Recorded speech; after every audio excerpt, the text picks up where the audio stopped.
enchanté. Bonjour Malik. Mes hommages. Voilà. Enchanté. Voilà cet homme qui vient de Bagnols-sur-Cèze, qui est arrivé à Paris il y a 17-18 ans. Il a fait les cours Florent, il était là il y a quelques années chez nous. Et maintenant, il a tourné dans Taxi, et le suite de Taxi de Besson. Oui, non, Los Angeles. Oui. Alors, dans ce spectacle, Malik, tu parles de tes parents. Toujours une petite référence à mes parents que j'aime. D'ailleurs, des gens que je connais depuis maintenant, que je connais depuis un bon moment. Ma mère me sort, tu l'as déjà croisé, toi Michel, ma mère me sort des blagues sans s'en rendre compte. Des fois, il n'y a pas très longtemps, elle m'en a fait une. On regardait l'élection de Miss France. Et quand la Miss a été élue, ma mère m'a regardé, elle m'a dit Miss France, je lui laisse 1 an. C'est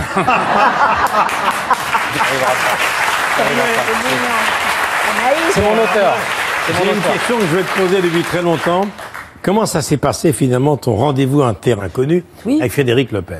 Alors, messieurs, dames, je vous le dis ce soir en exclusivité, je suis le premier candidat de l'histoire de Rendez-vous en terre inconnue à l'avoir fait en France. Oui.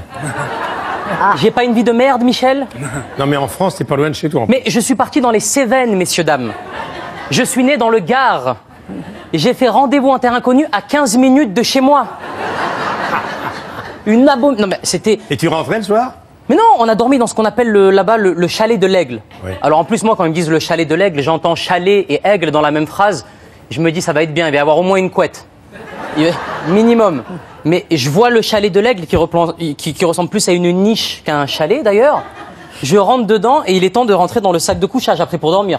Frédéric Lopez a fait 47 terres inconnues. Oui. Il rentre comme dans un bobsleigh, lui, dans le sac de couchage, tu vois. Donc moi je galère, je mets mon pied, il part à droite, ma tête elle part à gauche, il y a le caméraman qui est dans le sac de couchage aussi, et moi je finis par trouver ma position, je vais pour fermer les yeux et m'endormir, et je vous jure que c'est vrai. Au bout de 5 minutes de sommeil, j'entends à côté de moi Frédéric Lopez dans le noir total qui fait « Eh, pas mal cette tarte aux fraises !» Mais moi je ne savais pas qu'il était somnambule. Je ne savais pas, et je lui réponds comme un con dans le noir, moi. Je lui dis, mais ils t'ont mis une tarte aux fraises dans ton sac? Et là, il ne me contre-répond pas. Donc je me dis, écoute, laisse-les, ça doit être dans le showbiz, ça, ils ont des codes la nuit. Laisse-les. Je m'endors et je me lève, j'ai une envie de faire pipi en plein milieu de la nuit. J'ai une envie de faire pipi, Michel, mais pas l'envie où tu te dis, tu connais cette envie où tu te dis demain matin. L'envie où tu te dis maintenant, là, tout de suite. Je sors du sac de couchage, je veux rêver Frédéric Lopez, lui, il est encore dans son truc. Ouh, super cette soirée, il est dans son délire total. Donc je vais voir le caméraman pour lui demander la lumière pour pouvoir aller faire pipi dehors, dans les Cévennes. Mais je ne sais pas comment s'appelle la lumière qu'on met là. Donc, je le réveille et je lui dis, s'il te plaît, je pourrais avoir une faciale? Oh, bah, faut venir chez Hard. Une faciale. C'est pour ça que je vais prendre des places pour venir chez Hard, bien évidemment. Oui. Et encore aujourd'hui, bon, il finit par me donner ce qu'on appelle une frontale, bien évidemment. Et encore... On était à quelques syllabes près, hein, ça joue, hein, vraiment. Et au final, encore aujourd'hui, Frédéric Lopez me propose de venir dans son bureau pour se remémorer les bons souvenirs, mais j'ai du mal à y aller parce que quand on va dans son bureau à Frédéric Lopez, il y a tous les terres inconnues de tous les grands invités. Tu vois, Zazie en Amazonie, Muriel Robin. Muriel Robin. Et j'ai tellement peur d'arriver là-bas et de voir une photo de moi chez mes parents. Mais c'était bien. Et cela dit, dans les premiers jours de Voyage en terre inconnue, tu aurais presque pu rentrer dormir chez toi tous les soirs. Ah bah totalement, j'aurais pu faire un aller-retour à la maison. J'avais tellement peur de démarrer terre inconnue et croiser des amis d'enfance dans la montagne.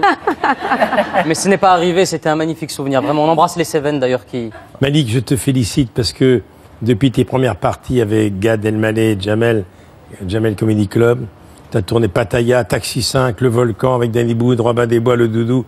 Voilà, maintenant les salles sont pleines. Est-ce que ta maman est heureuse ou elle continue à t'engueuler pour pas que tu aies la grosse tête? Mais ma mère, déjà, comme toutes les mamans, quand tu finis une émission de télé, tu lui dis, t'as vu maman, j'étais avec Michel Drucker. Elle te dit, oui, mais il faut pas fermer ta veste, ça fait un gros ventre. Donc, ça reste une maman, mais c'est vrai que ma plus belle réussite, c'est quand on s'est fait druckeriser la première fois. Lorsqu'on est druckerisé, toutes les mamans du monde sont très fières de nous. Donc, à partir du moment où je me suis fait druckeriser, ma mère a été fière de moi. Donc, merci Michel, merci. Merci. Alors, tu es à l'Olympia dans quelques jours, 25 et 28, et c'est complet. Ouais. En tournée en 2019, Palais des Sports, du 14 au 16 mars. Comment tu vis cette carrière qui s'annonce mondiale? Écoute, en ce moment, c'est assez incroyable et c'est vrai qu'on va pas tarder à ouvrir Je vais remplacer Céline Dion à Las Vegas, qui est une amie à toi. Oui, bien sûr. Donc tu seras convié, j'espère. Mais non, mais plus sérieusement, ça se passe très bien. Et comme je le disais quand j'étais plus jeune, je rêvais de ne pas avoir de patron. Et j'ai la chance d'avoir un seul patron, c'est le public. Donc je leur remercie vraiment. Merci infiniment aux gens qui viennent, vraiment. Merci beaucoup, Malik. Merci.